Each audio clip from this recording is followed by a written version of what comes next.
Et bonjour à toutes.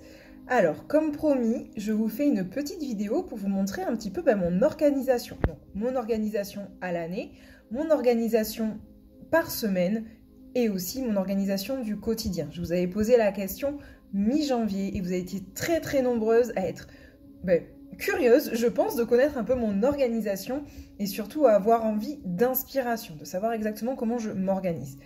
Alors, certes, je ne suis pas maman, donc je sais que c'est encore une autre organisation. Pour autant, quand on se lance dans l'entrepreneuriat, ou même que des fois on est entrepreneuse aguerrie, des fois scindée entre sa vie pro, sa vie perso, gérer toutes les casquettes que tu peux avoir à gérer, je sais à quel point c'est difficile. Ça demande vraiment beaucoup de rigueur, de responsabilité, d'autonomie. Et vraiment, l'organisation, en tout cas au quotidien, dans toutes tes tâches, est essentielle. Alors, je vais vous présenter, moi, les outils que j'utilise, un petit peu comment je m'organise. Maintenant, voilà, c'est mon organisation à moi, celle qui me convient. Et ce n'est pas parce que moi, elle me convient que toi, elle te conviendra.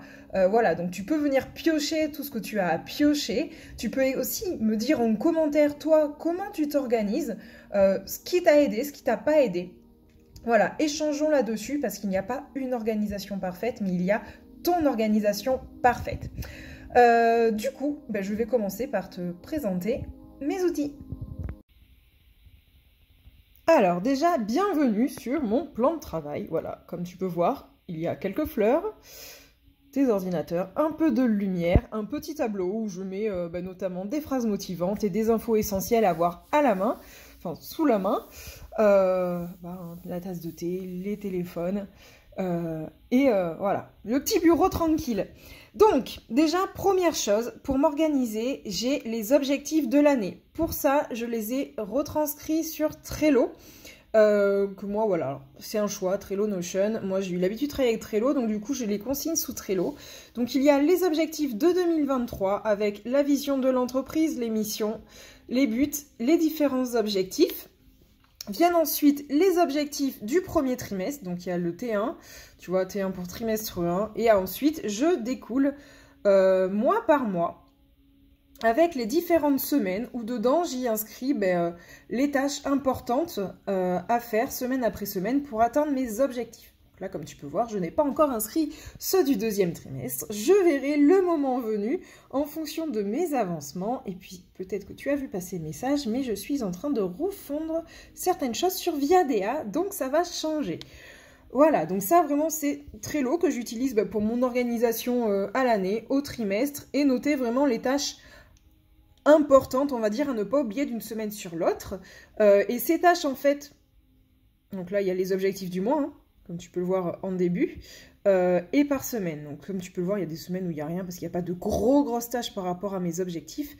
Mais par contre, ici, comme préparer le trek au Maroc, c'était prévu pour cette semaine. Donc, quand j'ai ça, je sais que je viens toujours le voir en début de semaine ou en fin de semaine, puisque des fois souvent j'organise d'ailleurs ma semaine suivante le vendredi après-midi. Je viens tout mettre sur mon Google Agenda. Donc avant, j'avais un agenda papier. Mais vraiment, quand tu es à l'extérieur, puisque je travaille de plus en plus à l'extérieur, c'est très compliqué de le trimballer avec moi. Donc, dans mes semaines, voilà, je mets tous mes rendez-vous, bien entendu, par semaine. Et j'y inclus aussi les tâches. Donc, je réserve énormément de créneaux, on va dire, libres pour travailler sur le fond. Donc là, je sais que demain et jeudi, il faut absolument et impérativement que je travaille sur les treks et les rando coaching de l'année. Donc c'est des créneaux que j'ai, alors pas bloqués en général, je les bloque, là je les ai pas bloqués, mais ils sont bloqués dans ma tête, donc mauvais exemple. Et tout le reste du temps, j'ai, voilà, mes rendez-vous avec les tâches à faire, les tâches routinières aussi, puisque c'est ce qu'on peut faire sur Google, et ça c'est chouette, comme les interactions de la routine de communication. Les temps de pause qui sont en général en vert, voilà, les impératifs personnels en vert. Et j'y inclus aussi les pauses repas. Les pauses sont essentielles, mais je vais revenir dessus. Ensuite, pour mon organisation au quotidien, tant qu'on reste sur l'ordinateur, chaque jour, je viens noter sur le groupe Discord, donc c'est le coworking gratuit proposé par Mathilde, donc je vais pas trop vous le montrer, mais je note en général tous les matins le programme du jour, donc toutes mes tâches que je vais faire dans la journée, et je viens au fur et à mesure les cocher. Donc ça remplace vraiment mon agenda papier, ça évite aussi d'avoir 36 000 tâches dans mon Google, en plus des rendez-vous ou autres. Voilà, et puis ça me permet vraiment de créer du lien, donc en tout cas, si vous recherchez... oui, si vous recherchez une discussion, c'est pas français ce que je dis, hein. Si vous recherchez, j'ai reçu un message en même temps, et je ne peux pas tourner, c'est très étrange, donc vous pouvez pas me voir. Mais si voilà, si vous recherchez un espace de coworking, un endroit pour pouvoir créer des interactions, avoir du lien, sortir de la solitude, je vous conseille vraiment ce coworking gratuit proposé par Mathilde. Ensuite, et après ce blabla très intéressant, vous noterez aussi que j'ai un tableau pour prendre des notes de temps en temps, ça m'aide quand j'ai besoin de faire des choses créatives. Ça, c'est ma petite nouveauté de cette année, parce que j'avais aussi besoin en fait d'avoir une sorte de rétro-planning visuel.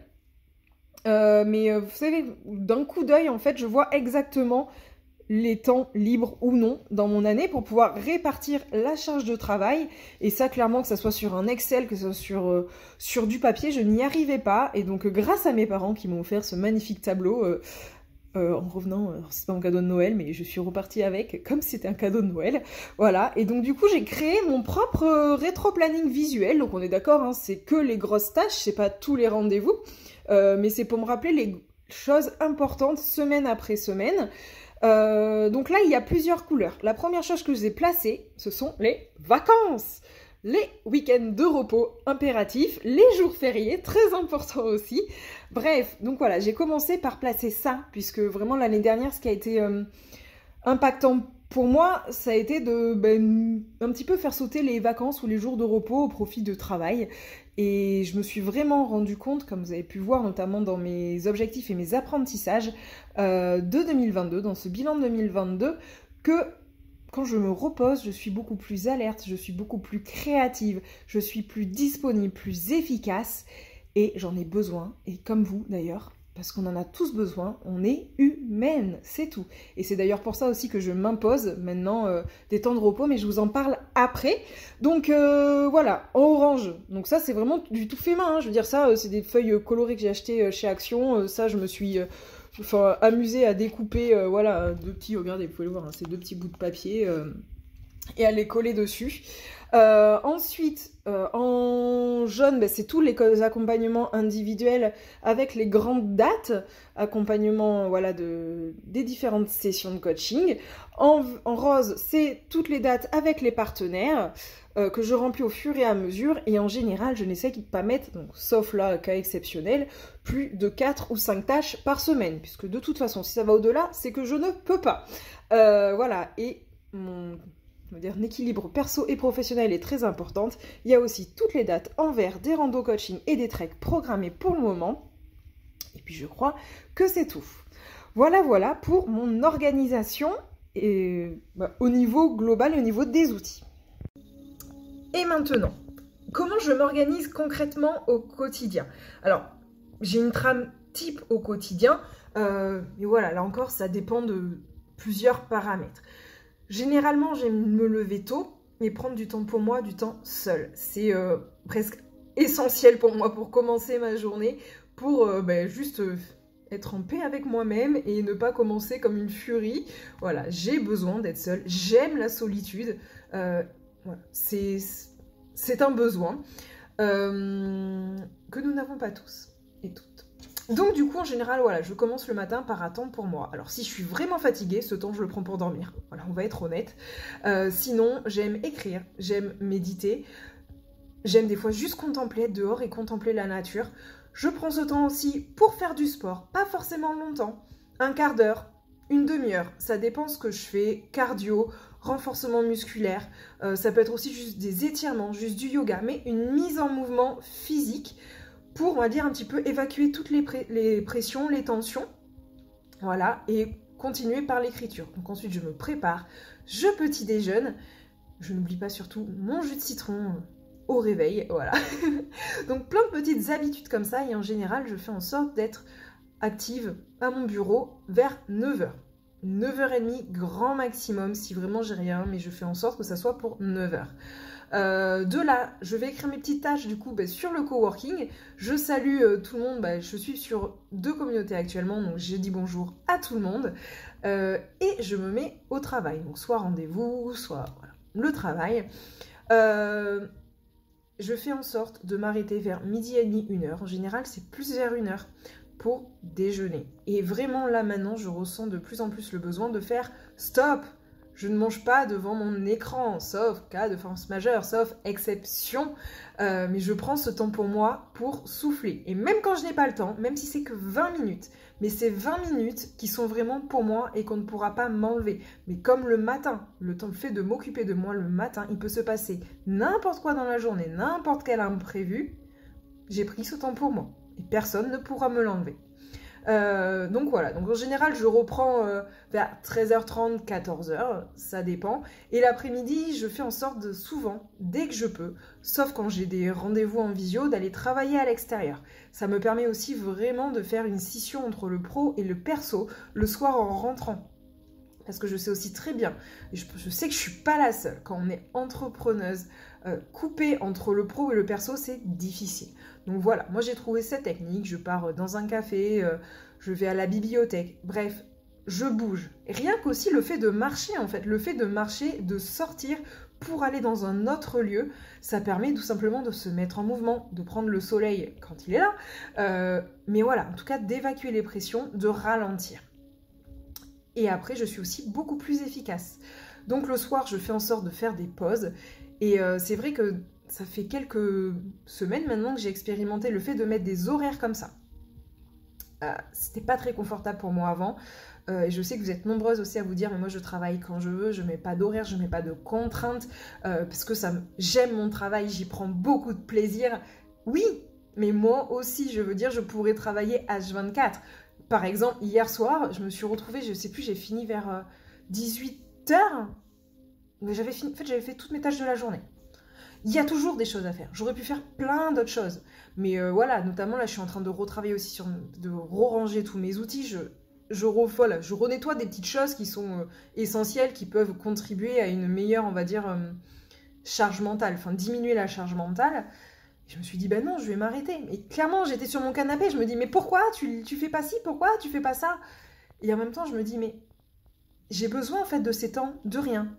J'ai besoin de ces moments où je prends soin de moi, où peut-être je déconnecte le cerveau. Parce que le moment où je reviens, je suis beaucoup plus efficace. Et depuis que je prends de vraies pauses, le soir, que je mets des horaires, j'ai vraiment trouvé un équilibre entre le pro et le perso. Je suis plus efficace, plus productive, plus énergique, plus créative.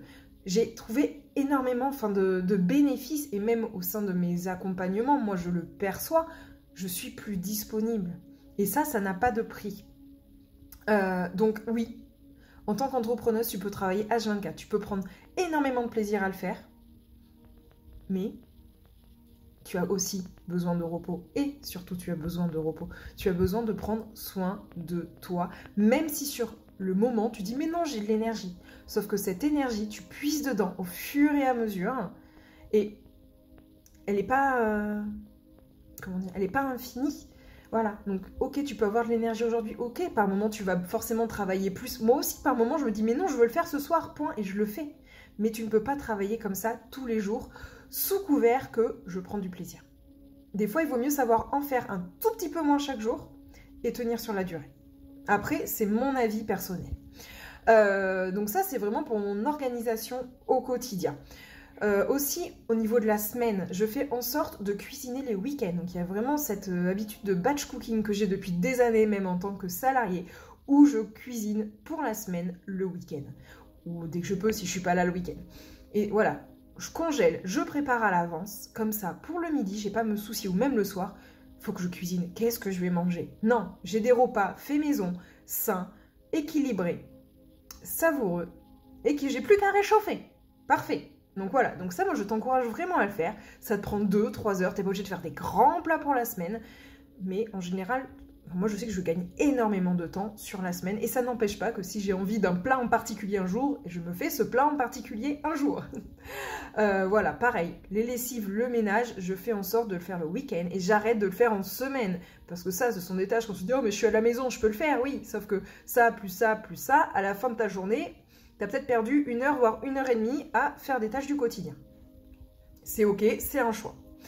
Voilà ce que je peux te dire. Mais vraiment, ce que j'ai envie de te dire, c'est de prendre des temps de repos dans ton organisation, de prévoir des temps d'imprévus, des temps de rien. Parce qu'il y aura toujours des urgences, il y aura toujours des imprévus, tu auras toujours un coup de fatigue. Un truc, voilà, pas voulu, surtout que tu es une femme, tu es donc cyclique.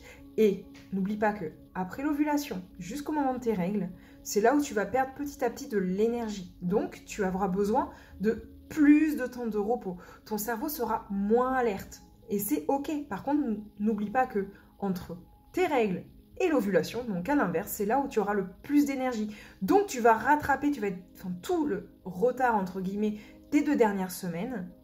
Et tu seras beaucoup plus efficace, beaucoup plus productive. Mais ça, je pourrais vous en parler aussi longuement dans une autre vidéo. J'espère en tout cas que cette vidéo t'a aidé. N'hésite pas à me faire ton retour en commentaire, à me dire ce qui t'a plu, ce qui t'a pas plu, ce que tu aimerais que je développe éventuellement.